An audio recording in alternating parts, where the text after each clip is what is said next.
Do you ever feel frustrated by the mountain of creations, unable to find that perfect background when you need it most? Join me as I share tips on how to transform all of that clutter to ensure every background is easily accessible so that you can get using them more often. Let's get into it.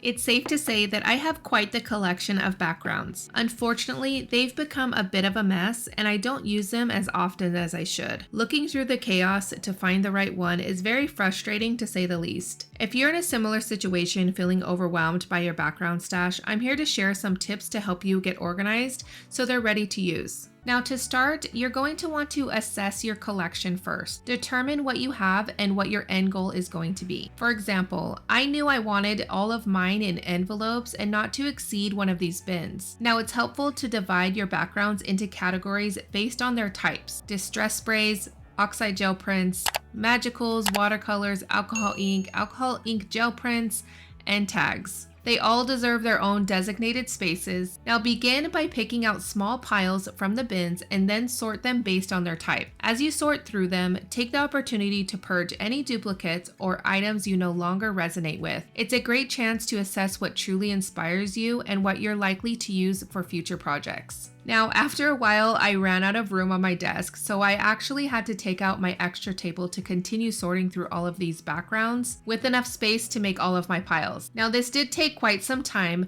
but remember, the end goal is to create an organized system to allow you to easily access and utilize your backgrounds. By taking time to sort through and purge as needed, you'll not only streamline your creative process, but also gain a clear sense of what you have. For instance, instead of creating more and more backgrounds I know I don't need because a lot of these envelopes are busting at the seams, I can go and choose a few of the backgrounds to finish off a card or a project. Once you've sorted through all of your backgrounds and have your piles, it's time to choose how you want to store them. I'm going to be using these plastic envelopes from scrapbook.com. These come in all different sizes and are really sturdy. They hold quite a bit too. Now I'm going to choose the size envelope I need for the sizes of backgrounds that are in my piles. For instance, the tags, I only need maybe an 8.5 by 11 envelope, but the alcohol ink backgrounds, I have some 12 by 12, so I'm going to need to choose the 13 by 13 envelope. Now, as I put the backgrounds in the envelopes, I want to explain a little bit about the different categories. First, I have tags. These can be tags that I have used any medium on,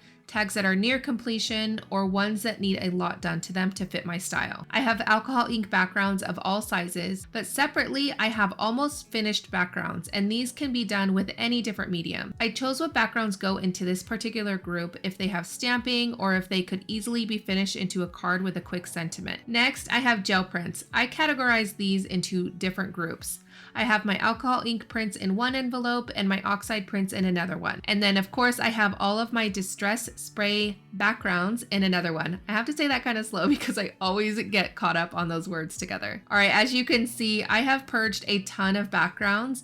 It was easy for me to do because again, I had an end goal in mind and I knew I would have to get rid of quite a bit of them to reach that goal. I had so many just okay backgrounds that I was saving for die cutting or collaging, and I needed to be real with myself. I knew I was not going to use them. Now with my backgrounds purged and organized, it will be so much more enjoyable to actually use them and create projects like I did in this live stream replay. So be sure to check it out if you want some ideas on how to actually finish your backgrounds into projects. I'll see you there.